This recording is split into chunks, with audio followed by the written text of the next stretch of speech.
Jujutsu Kaisen, a sociedade é governada pelos feiticeiros mais poderosos, e esse poder normalmente vem de alguma técnica especial passada de geração em geração. Algumas dessas técnicas são tão antigas que muitos dizem ter sido originadas durante a Era Heian, no momento em que os clãs de feiticeiros começaram a surgir. Diante disso, hoje nós vamos falar de todos os 6 clãs que apareceram em Jujutsu Kaisen, desde como surgiram até como desapareceram. Primeiramente, o mundo de Jujutsu Kaisen é regido por técnicas, e essas técnicas acabam virando o maior tesouro dos clãs. Basicamente, tudo faz parte de um sistema que torna a ideia de hierarquia e de clãs possíveis. Dito isso, em Jujutsu Kaisen, toda a técnica amaldiçoada é uma expressão da alma do usuário. As técnicas inatas, por exemplo, despertam na infância, quando a criança tem por volta de 5 a 6 anos, e a forma que essa técnica toma é única para cada pessoa. Elas não são habilidades que qualquer feiticeiro pode escolher ou aprender. A fórmula da técnica já está gravada no corpo. Porém, as técnicas hereditárias adicionam uma camada em cima disso. Certas técnicas se repetem dentro de uma linhagem específica, como se o código genético da família carregasse um diagrama de poder que se manifesta nos seus descendentes. A manipulação de sangue, do clã Kamo, a fala amaldiçoada, do clã Inumaki, o ilimitado, do clã Gojo. Essas técnicas não são coincidências, são o resultado de gerações de feiticeiros especializados em uma mesma forma de manipular energia, e esse padrão foi ficando impresso no próprio sangue. E é exatamente por isso que os clãs têm poder político, porque controlar uma técnica hereditária rara é como controlar uma arma que ninguém mais pode fabricar. E quanto mais rara e mais poderosa for essa técnica, maior o prestígio, maior a influência e maior a pressão interna sobre cada membro da família para ser digno do sangue que carrega. Essa pressão, inclusive, é o que explica praticamente todo o sofrimento que aconteceu dentro das famílias que nós iremos ver hoje. Dito isso, a gente começa pela raiz histórica de tudo, que é o clã Sugawara, a família de Michizane Sugawara, um dos 3 grandes espíritos vingativos do Japão. Michizane foi um nobre feiticeiro da Era Heian, um dos mais poderosos da história, e depois de morrer em circunstâncias que envolveram perseguição política, a raiva e o ressentimento dele se tornaram uma das maldições mais poderosas que o Japão já viu. Tanto que o governo imperial teve que construir santuários em homenagem a ele para tentar apaziguar o espírito. E o Satoru descende diretamente do clã Sugawara. É daí que vem o potencial extraordinário da família Gojo. É essa linhagem que carrega a predisposição para técnicas tão avançadas quanto o ilimitado. Porém, o Sugawara tem outra conexão importante. O Yu Tokotsu também tem sangue Sugawara, o que ajuda a explicar por que o potencial dele é tão anormal. Também é legal mencionarmos a rivalidade histórica entre o clã Sugawara e o clã Fujiwara, que era uma das maiores disputas políticas da Era Heian e que deixou rastros na feitiçaria por séculos. Seguindo, vamos avançar um pouco no tempo, mas ainda dentro da Era Heian, nós temos o clã Abe, que carrega um peso histórico pesado. Esse clã era um dos grandes nomes da feitiçaria do período e ele é mais conhecido por uma decisão que não podia ter dado mais errada. Porque o clã Abe organizou um esquadrão de pacificação de elite composto em grande parte por remanescentes do próprio clã Sugawara, com o único objetivo de eliminar Ryomen Sukuna. E pensa no que isso significa em termos de coragem e de desespero ao mesmo tempo, porque ninguém que tinha visto Sukuna em ação de perto voluntariamente formava um esquadrão para ir atrás dele. O clã Abe estava convicto de que tinha gente forte o suficiente para fazer isso funcionar. E, como resultado, o esquadrão inteiro foi aniquilado. Para piorar, o anjo, o feiticeiro reencarnado que está no corpo de Hana Kurusu, estava conectado de alguma forma a esse conflito. O ódio milenar dele tem raiz exatamente nessa derrota da Era Heian, nesse momento onde o clã Abe tentou o impossível e perdeu tudo. E aí vem o clã que chegou mais perto de ter real poder sobre o Sukuna antes da selagem dele. E esse clã é o Fujiwara, uma família absurdamente influente da Era Heian que não se contentava em sobreviver, ela queria dominar. O que diferenciava o clã Fujiwara dos outros clãs era a filosofia deles de recrutar poder em vez de só herdar. Eles convidavam feiticeiros excepcionais de fora da família para entrar no grupo deles, e isso possibilitou a criação de 2 das forças mais temidas do período. O primeiro esquadrão era o Sol, Lua e Estrelas, um grupo de assassinos que vivia nas sombras e que abdicava dos próprios nomes como parte do pacto de serviço. Eles eram liderados por Takako Uro, que a gente conheceu durante o jogo do abate e que na sua vida passada era considerada uma das feiticeiras mais formidáveis daquele período. O segundo esquadrão era os 5 Generais do Vazio, uma força de ataque direta considerada equivalente ao de Uro em capacidade de combate e que foi derrotada pela Yorozu. E o fim do clã Fujiwara é um dos mais trágicos e irônicos da Era Heian, porque quando o ego cresceu demais e os 2 esquadrões partiram para confrontar o Sukuna, os 2 foram massacrados. Diante disso, a resposta do clã Fujiwara foi imediata e covarde. Eles precisavam de um bode expiatório, então pegaram a Uro e inventaram que ela tinha matado membros do próprio clã, condenando ela à morte pelos crimes dos outros. E depois Depois, os Fujiwara passaram a adorar o Sukuna, fazendo festivais de colheita em homenagem ao Rei das Maldições para não serem extintos. Com a selagem do Sukuna, os outros clãs perceberam que os Fujiwara nunca tinham se recuperado de verdade e o clã foi totalmente dissolvido. E agora a gente sai dos mortos da Era Heian e entra no presente. E o primeiro clã do presente que merece atenção é justamente o mais perseguido de todos. O clã Inumaki carrega uma das técnicas amaldiçoadas mais assustadoras que Jujutsu Kaisen apresentou, a fala amaldiçoada. E o preço de carregar um poder assim é viver em um mundo que decide que esse poder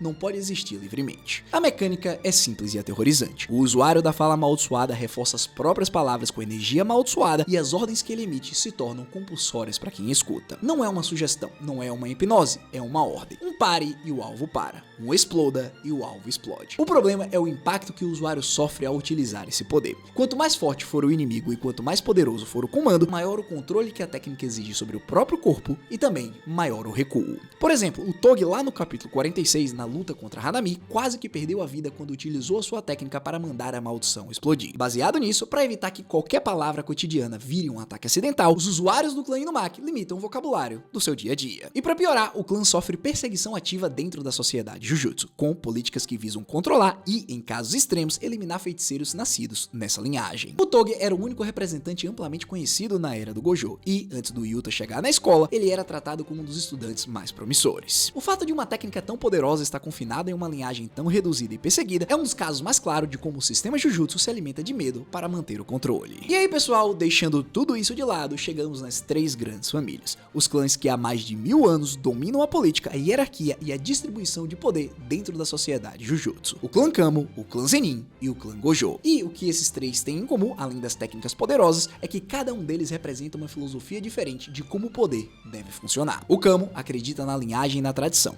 O Zenin acredita na força bruta e na dominação. E o Gojo acredita no excepcional individual. E as colisões entre essas três filosofias moldaram boa parte do que nós vemos no mangá. E também existe um detalhe histórico que pode conectar as três famílias em uma camada muito mais profunda. Os três grandes espíritos vingativos do Japão. Pessoal, na mitologia japonesa há três figuras históricas que morreram com tanta raiva que se tornaram espíritos amaldiçoados de poder extraordinário. E as teorias dos fãs apontam que cada uma das três grandes famílias descende de um desses espíritos.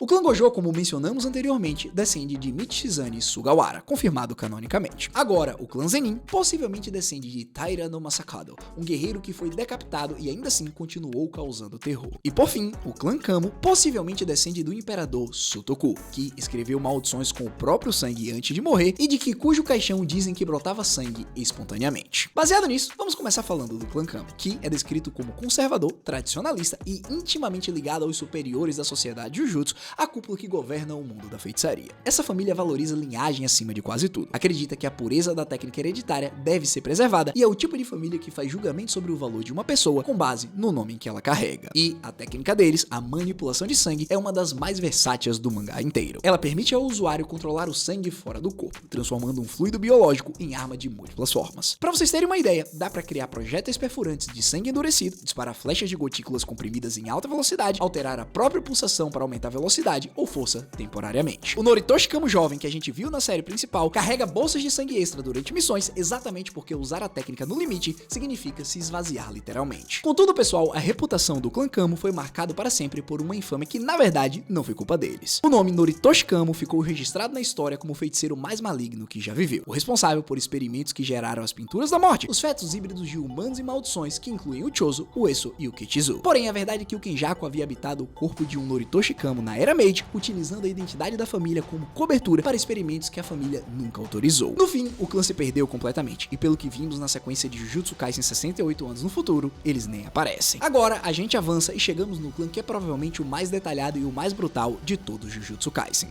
O clã Zenin. E o detalhe mais fascinante sobre eles é a contradição central que define toda a existência deles. O clã Zenin é uma família obcecada com força, absolutamente obcecada. Porém, eles rejeitaram as pessoas mais fisicamente poderosas que já produziram, o Toji Yamaki, justamente porque a força deles não vinha da feitiçaria convencional que o clã venerava. A estrutura interna do clã Zenin era militarizada e hierárquica em cada detalhe. O clã dividia seus membros em 3 unidades. O rei, que era a unidade de elite formada por membros de semi-grau 1 ou superiores, liderada pelo Naoya Zenin, e era onde ficavam os combatentes de ponta do clã. Também nós temos o Kukuru, que era a unidade mais baixa, contendo membros sem técnicas inatas que, em vez de serem descartados, recebiam treinamento físico intenso. Essa era a unidade da Maki antes dela despertar. E por fim, o Akashi era o grupo intermediário, com grupos que tinham técnicas, mas não alcançavam o nível do rei, ficando em um limbo de reconhecimento parcial. Dito isso, as duas técnicas hereditárias do Zenin eram extraordinárias. A técnica de projeção utilizada pelo Naobito e pelo Naoya dividia um segundo em 24 quadros e permitia executar rotas de movimentos pré-planejadas em uma velocidade absurda. Qualquer pessoa tocada pelo usuário nesse estado tinha que se mover nos mesmos 24 quadros ou era congelada por um segundo inteiro. Essa era uma técnica tão precisa que o Naobito era considerado o segundo homem mais rápido do mundo, perdendo só para o Gojo Satoru. Seguindo, a outra técnica é as 10 sombras. A gente já abordou em detalhes em outros vídeos aqui do canal, porém, o ponto que importa aqui é que ela foi o estopim do conflito histórico mais importante entre as três grandes famílias. Há aproximadamente 400 anos, um líder do clã Zenin, portador das 10 sombras, travou um combate direto com o líder do clã Gojo, portador do Ilimitado e dos 6 olhos. No fim, os dois morreram por conta de uma Horaga descontrolado. E o que isso diz é que a combinação Ilimitado mais 6 olhos, que hoje parece invencível na figura do Satoru, já foi derrotada por uma versão anterior que provavelmente não dominava o roxo. Dito isso, o fim do clã Zenin é o mais poético de toda a série, porque a família que sempre desprezou quem nascia sem energia amaldiçoada foi destruída exatamente por duas pessoas que nasceram sem essa energia. A Maki, depois do sacrifício da Mai, completou a sua restrição celestial, percorreu a mansão do clã e destruiu praticamente tudo que encontrou pelo caminho. O rei inteiro, um por um, foi dizimado. Os membros do Kukuru, ninguém sobrou. Eles foram literalmente humilhados. Inclusive, o próprio Ogi, que era o pai da Maki, foi o primeiro a cair. E galera, vocês devem estar se perguntando por que eu falei que foram duas pessoas as responsáveis. A verdade é que por trás disso tudo estava a sombra do Toji, cuja presença fantasma na memória da família foi o que mais aterrorizou o Ogi antes dele morrer. Basicamente, se eu tivesse que resumir, o sistema que devora os que não se encaixam foi devorado pelos que sobreviveram a ele. Seguindo, chegamos no topo da hierarquia, o clã Gojo. E entender o que faz essa família ocupar o primeiro lugar requer separar muito claramente o que é o clã em termos gerais do que é o clã quando surge uma de suas anomalias mais poderosas. Porque o Gojo, como família, tem membros comuns que usam variações do Ilimitado sem os 6 olhos. E esses membros são feiticeiros competentes, mas não dominantes. O Ilimitado sozinho ainda é uma técnica extraordinária. Porém, sem os 6 olhos, o consumo de energia é muito alto, o controle é menos preciso e o usuário tem limites funcionais claros. Só que quando os 6 olhos entram em cena, tudo muda. Esses olhos diferentes não são provenientes de uma técnica. Eles são uma característica ocular ligadas por destino ao Tengen e ao recipiente de plasma estelar. Eles aparecem em alguém do clã aproximadamente uma vez a cada 400 anos e, quando aparecem, eles transformam o Ilimitado de técnica poderosa em técnica perfeitamente eficiente. Com os 6 olhos, o usuário enxerga a energia amaldiçoada com uma precisão tão absurda que consegue manter o infinito ativo por tempo quase limitado,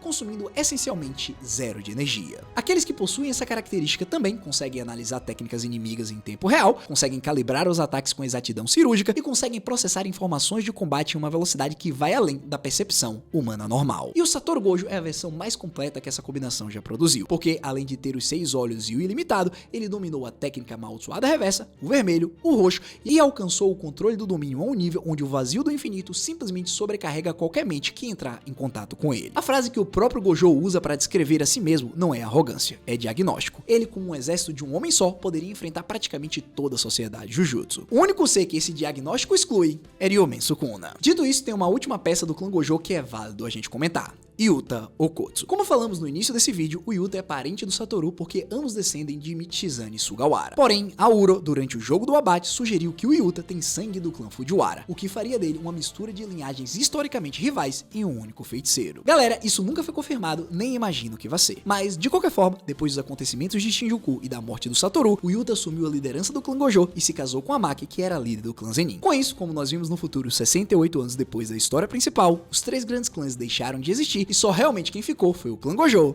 e o Inumaki. E aí galera, quando você olha para todos esses clãs juntos, fica claro que Jujutsu Kaisen não está glorificando o sistema de linhagens. Ele está destrinchando o sistema como o problema central do universo que construiu. Cada clã que a gente viu hoje representa uma promessa que foi quebrada pelos próprios membros que a faziam. E o clã Gojo, que está no topo porque gera feiticeiros capazes de dominar uma era inteira, é também o clã que mais isola os portadores dessas combinações impossíveis. A solidão do Satoru Gojo não é um detalhe de personalidade, é o produto inevitável de um sistema que cria indivíduos tão excepcionais que ninguém ao redor pode acompanhar. E aí pessoal, agora me conta nos comentários, qual é o clã que você acha mais fascinante? Você acha que o Yuta como herdeiro do Gojo com possível sangue Fujiwara se tornaria ainda mais forte do que foi? Não sei, comenta aí. No fim, se curtiu o vídeo, deixa o seu like, se inscreve e se você quiser entender todos os 16 estudantes da escola Jujutsu, clica nesse vídeo que tá aparecendo na sua tela.